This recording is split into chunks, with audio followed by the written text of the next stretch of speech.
in die nuus vanaand. Die hoof van die land se misdaadintelligensie, Dumisani Khumalo, en sy 5 mede-beskuldigdes kry R10.000 borgtog. Motoriste moet hulself staal teen nog 'n stygings in die brandstofprys. En die Proteas speel van môre af weer toetskriket wanneer hulle Zimbabwe pak.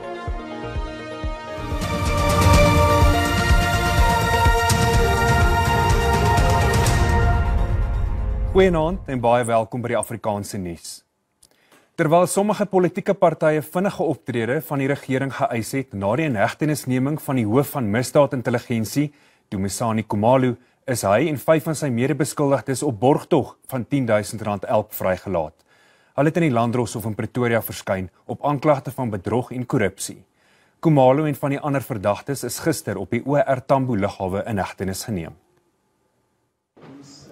Die aanklagte teen Khumalo en sy mede-beskuldigdes hou onder meer verband met die aanstelling van brigadier Denaya Mukwele as die bestuurder van tegniese ondersteuning in die misdaadintelligensie-eenheid.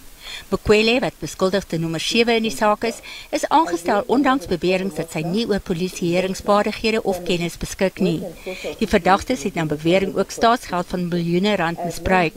Net een van die verdagtes, die eenheid se finansiële hoof, majoor-generaal Phulani Lushaba, is borgtog geweier. The Crime Intelligence Division is a very integral part of prevention and combating of crime. Actually, 90% of our successes in the SAPS are crime intelligence driven. So we cannot allow a situation where this particular division experiences instability, but we will allow the law to take its course. Intussen sê lede van die parlementêre portefeulje-komitee oor polisie, geregtigheid moet geskied. Die komitee se voorsitter, Ian Cameron, het die inhegtenisnemings verwelkom. There is no doubt that organised crime in South Africa has been allowed to develop to the record highs that we are currently seeing in the country because of police members on senior levels allegedly being involved in these serious offences. Ander komiteelede stem saam. This is an indicator of the corruption within SAPS. When crime intelligence fails, specifically this department, I cannot imagine how many gangsters go free, how many drugs are being trafficked, and how citizens end up suffering. He follows in the steps of his former boss, Richard Mdluli, who was also arrested for involving himself in criminal activities. When are we going to win the war against crime in South Africa? It was necessary, it was needed. The rot in SAPS has gone on for too long and it's gone on unfettered. Die EFF sê in 'n verklaring, die inhegtenisnemings is 'n bewys van die verrotting binne die land se wetstoepassingsagentskappe.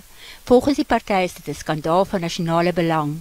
Politieke partye hoop dat die saak sal lei tot die onthulling van ander moontlike oortredings binne die Suid-Afrikaanse polisiediens. Cameron het gevra vir 'n dringende besluit deur die parlement om 'n vaardigheidsaudit in die polisiediens te doen. Die Kaapse Metro vra inwoners en padgebruikers om waaksaam te wees te midde van die Suid-Afrikaanse weerdiens wat 'n vlak 1 waarskuwing uitgereik het vir ontwrigtende reënval. Die swaar neerslae wat tot laat vanaand sal voortduur, kan tot plaaslike oorstromings lei in veral laagliggende gebiede waar die grond reeds deurdrenk is. Die Metro en sy nie-regeringsorganisasie vennote is tans wyd besig om noodleniging te doen. Gift of the Givers was vandag in Gugulethu op die Kaapse vlakte. Die afgelope 3 dae was baie moeilik vir inwoners van die Lotus Park informele nedersetting in Gugulethu. Daar was geen manier om die water uit hulle huise te hou nie. Inwoners is gefrustreerd en uitgeput omdat elke winter baie uitdagings bring. It's tiring to speak of one thing every time because since 2003 we worry about the same thing till now. So we're really tired. We can be pleased if anyone can relocate us because even first thing first, this place was never serviced. It was a dumping place. They just dig the holes and the dams and put us here. It was never serviced. So when it rains a lot, the ground is getting tired and the water just come out of the houses, you see. Plaaslike leiers sê meer as 1700 sinkstrukture huisves nagenoeg 5000 mense in die omgewing. It's very stressing, it's very frustrating to be a resident in the city of Cape Town, specifically in Gugulethu Lotus area, because you know every winter you are going to be swimming in water. And seemingly the city of Cape Town does not care, because they are not building houses for our people. There's not even a drainage system here. The water just goes through the houses. Gift of the Givers is oorval met oproepe om hulp. Donderdag het Middelpos in Saldanha Bay plaaslike oorstromings gehad. We got a call from Saldanha Bay Municipality Disaster Management in the stress of the disaster in Saldanha. And since Wednesday, we are just getting calls and calls of floods all over the Western Cape. And we need to assist the people. Die stad vra dat enige iemand wat skenkings van warm klere, komberse en kos wat nie kan bederf nie, by enige van sy brandweerstasies kan aflaai. Mariska Botha, SAK nuus, Gugulethu. Die 19-jarige Kamogelo Baukudi van Bloemfontein, wat op 5 Junie vermis geraak het, is vroeg vanoggend saam met 2 verdagtes langs 'n pad gevind. Hy is na bewering vroeër van dese maand deur 2 mans in polisieuniforms ontvoer terwyl hy op pad huis toe was. Die polisie het Baukudi, 'n graad 11 leerling by die Martie Du Plessis skool vir mense met spesiale behoeftes in Webner in die Vrystaat gevind. Dit is meer as 100 km vanaf Bloemfontein. 5 mans tussen 20 en 29 jaar oud is in hegtenis geneem in verband met sy verdwyning. 'n 42-jarige polisiesersant het reeds in die hof verskyn vir Baukudi se beweerde ontvoering. Die 6 verdagtes sal na verwagting maandag in die Bloemfontein Landdroshof verskyn. Die burgemeester van die Nelson Mandela Bay Metro, Babalwa Lobishe, sê die metro is bekommerd oor geweldsmisdade in die provinsie. Die metro ondersoek tans die moord op die 12-jarige Letalianda Ntoni van Motherwell in Gqeberha. Die 12-jarige se verbrande liggaam is vanoggend gevind nadat sy 3 dae lank vermis was. Die voorval volg 'n week nadat 4 mans in hegtenis geneem is vir die moord op 2 tieners in Kariga, voorheen Uitenhaag, net buite Gqeberha. Die provinsiale regering sê hulle maak 'n prioriteit daarvan om misdaad dag en nag te beveg. We are still reeling with shock at this news whilst we were trying to recover from the Utnik incidents. And I think it's high time that now we become more stronger in calling a social compact in terms of how we will be dealing with crime. Because the incidents are not happening outside of perpetrators that are not known. Die Oos-Kaapse provinsie het die afgelope weke gebuk gegaan onder 'n reeks moorde, met die jongste moord die van die 12-jarige Ntoni, wie se verbrande liggaam vanoggend gevind is. Die voorval volg kort na die moord op 2 tienermeisies in Kariga. Die 2 tienermeisies is na bewering verkrag, wreed vermoor en 'n liggame onherkenbaar verbrand.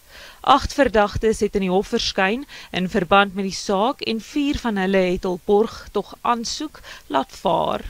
Sommige van die mans wat verantwoordelik is hiervoor, bly skaars 2 strate van waar ons bly. Sy het geweet wie die persoon is. Ons het nie verwag dat dit iemand sal wees wat sy geken het en wat in dieselfde buurt as ons bly nie. Al wat ek wil hê, is dat die skuldiges tronk toe gestuur moet word. Die OR Tambo distrik, sowel as Buffalo City en die Nelson Mandela Bay Metro se misdaadstatistiek is die hoogste in die provinsie. Die Departement van Samewerkende Regering en Tradisionele Sake in Mpumalanga het die polisie versoek om die dood van 'n 13-jarige seun in eMalahleni te ondersoek. Die seun is na bewering by 'n inisiasieskool oorlede nadat hy oor maagkrampe gekla het. Volgens die seun se familie het hy 3 maande gelede by 'n inisiasieskool in Verena aangesluit. Die familie het egter versoek dat hy na die inisiasieskool by Kromdraai oorgeplaas word omdat dit nader aan Clarinet is waar hulle woon. Hulle is nooit meegedeel dat die seun siek was nie. Bongisiwe Nkosi het uitgesien na haar kleinseun se graduering. In plaas daarvan is sy na die plaaslike kliniek ontbied en met haar aankoms het sy haar kleinseun dood aangetref. Toe hy na die skool in Kromdraai gebring is, het ek vir hulle gesê hy kan nie hier wees nie, want hy het asma, maar ek is verseker daar is verpleegsters en hulle sal vir hom sorg. Hy het glo Woensdagmiddag ongeveer 4 uur siek geword. Dit is die dag waarop hy huis toe sou kom. Ek het hom egter by die kliniek gekry en hy was toe reeds dood. Die inisiasieskool het vir my gesê hulle het hom na die hospitaal gehaas en dit is waar hy gesterf het. Maar pleegster sê my kleinseun was dood voordat hy by die kliniek uitgekom het. Ek wil net my kleinseun terug hê. Inisiasie is 'n kulturele instelling waar jong mense 'n oorgangsritueel na volwassenheid ondergaan. Hierdie eeuoue praktyk is egter in die laaste paar jaar in die kollig as gevolg van gevalle van mishandeling en sterftes. I hope next year or the following one there won't be so much deaths around the camps. So I hope this is a lesson learned. And also we also need justice on this one. Daar is tans meer as 350 inisiasieskole in Mpumalanga. Slegs 6 is as onwettig bevind en is gesluit. Die departement van samewerkende regering het bevestig dat die 13-jarige se dood ondersoek word. Hy word Sondag begrawe. Die departement van sport, kuns en kultuur sê Suid-Afrikaanse museums moet opgeknap en gemoderniseer word om kersvas te hou by die res van die wêreld se museums en geskiedkundige sentrums. Dit volg na die nalatenskapsektor se bosberaad wat in Kaapstad gehou is. Een van die besprekingspunte was om nuwe maniere te vind om die land se erfenis te bewaar en te bestuur. Die belangrikheid daarvan om aan museums en ander geskiedkundige sentrums se inligting op 'n moderne wyse aan 'n jonger generasie oor te dra, is onder meer uitgelig. Ons is nou hier om te sien hoe ons best practices kan naboots van mekaar af, hoe ons mekaar kan touwys maak, hoe ons mekaar kan inspireer en hoeveel geld ons inderdaad kort om die museums na die standaard wat dit moet wees, wêreldstandaard te bring. Ons het 'n baie ryk kultuurgeskiedenis in hierdie land in, maar ons kultuurgeskiedenis loop nie hand in hand met die veranderinge wat ons sien in ander lande. Suid-Afrika is die tuiste van verskeie UNESCO wêrelderfenisterreine. Dit sluit onder meer in die wieg van die mensdom, die Kaapse Blommestreek en Robben-eiland. Ons het Robben-eiland toegemaak vir die volgende 60 dae. Laat ons die transportasie vanaf die hawe na Robben-eiland toe is nie in goeie toestand nie. Daar's nie eens 'n koffieshoppie. Daar's geen konnektiwiteit nie. Jy kan nie eens jou telefoon gebruik as jy daar is nie. Daar is nie eens 'n regte museum op Robben-eiland nie. Jy kan nie net gaan vir Mandela se sel nie en dis ons mees besoekte plek, Robben-eiland. 1500 besoekers per dag. Reën of storm. Ons kan daai opbring na 5000 toe per dag. Die Suid-Afrikaanse Museumvereniging gee toe dat sy lede van meer as 300 museums landwyd innoverende maniere moet vind om 'n jonger gehoor te betrek. Van die uitdagings wat ons Suid-Afrikaanse museums te staan kom is in baie gevalle befondsing, ouer uitstallings, skaars vaardighede, opleidingsbehoeftes. So ons erken hierdie en stel spesifiek voorstelle vir die ontwikkeling daarvan. Finansiële uitdagings is een van die grootste uitdagings van die sektor. Daar word ook gekyk na nuwe idees en maniere om die private sektor te betrek as beleggingsmoontlikhede. Vanessa Puna, SAK nuus, Kaapstad.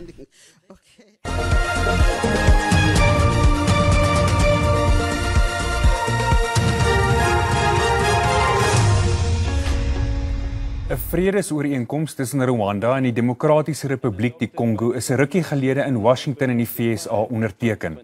Minstens 14 Suid-Afrikaanse soldate wat deel was van vredesendings in die DRK is in die konflik dood. Die ooreenkoms is onderteken tydens 'n ministeriële vergadering wat deur die Amerikaanse minister van buitelandse sake, Marco Rubio, en sy amptgenote in die DRK en Rwanda bygewoon is. Dit is 'n grond op 'n verklaring van beginsels wat in April deur die twee lande aanvaar is. Daarvolgens moet hulle onder meer mekaar se territoriale integriteit respekteer en vyhandighede in die ooste van die DRK beëindig. 'n 19-jarige man van Syriese herkoms is in Duitsland in hegtenis geneem vir die steun van 'n buitelandse terreurgroep. Dit hou verband met 'n gefnuikte komplot in Augustus verlede jaar om 'n konsert van die Amerikaanse sanger Taylor Swift in Wene in Oostenryk aan te val.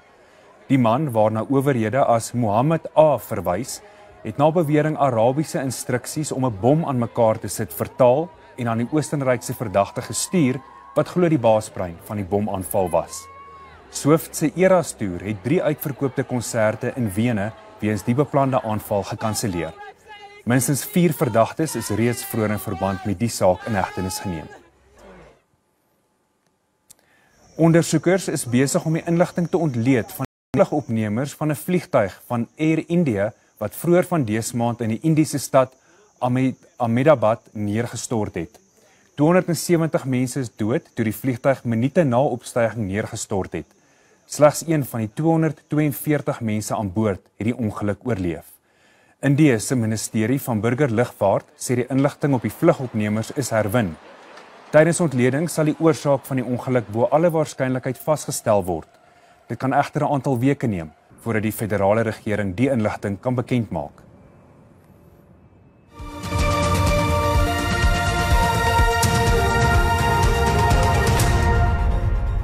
Baie welkom terug. Na maande van dalende brandstofpryse moet motoriste hulle weerstaal om meer vir petrol te betaal. Die verwagte styging volg te midde van wisselvallige oliepryse vanweë die gebeure in die Midde-Ooste die afgelope paar weke. Voorlopige data dui daarop dat die prys van petrol na verwagting met sowat 50 sent 'n liter sal styg en die van diesel tussen 82 en 85 sent. Intussen bly die rand-dollar wisselkoers stabiel terwyl die olieprys aansienlik gedaal het sedert die skietstaking in die oorlog tussen Iran en Israel maandag aangekondig is. Die departement van minerale hulpbronne sal na verwagting volgende Woensdag die amptelike aanpassing in die brandstofprys aankondig. Die burgemeesterskomitee lid van behuising in die Johannesburg Metro, Mlungisi Mabaso, het die vandalisme van 'n onbewoonde woonstelblok ter waarde van byna R100 miljoen betreur. Die sowat 2000 eenhede is oorkant die Dube Hostel in Soweto gebou. Hostelbewoners het intussen by die regering gepleit om die woonstelle op te knap sodat hulle daar kan intrek. Die behuisingsprojek is in 2009 van stapel gestuur. Dit moes gemeenskappe in en rondom Mzimhlophe en Diepkloof in Soweto huisves. Volgens Mabaso het die regering gesê hulle bou HOP-huise, maar daar is later besluit om die eenhede te verhuur. When the allocation then was about to commence, then they started talking about affordability. They wanted to know if they qualify, if they afford to stay in the houses. And we asked, why are you now talking to affordability? Because when the houses were demolished, issues of affordability were not taken into consideration. And then that's when we were told that no, these are not RDP houses, they are rentals. Hy sê sover sy kennis trek, was daar geen gevolgbestuur vir die multimiljoen-randse mislukte behuisingsprojek nie. There was never inquiry that was established for this, and there is no investigation that I know of that was done, or disciplinary process that was instituted for this, none whatsoever. Volgens Mabaso word daar beoog om die woonstelle op te knap.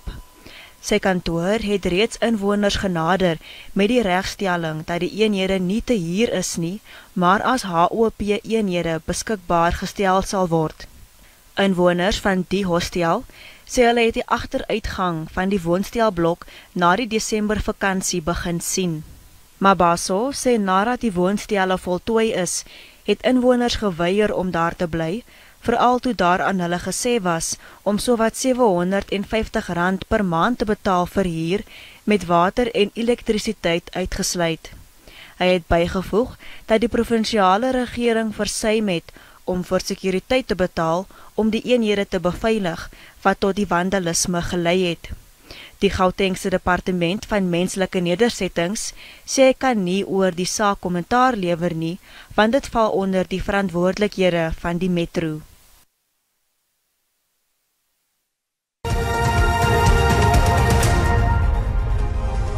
En nou vir 'n kykie na die markaanwyser.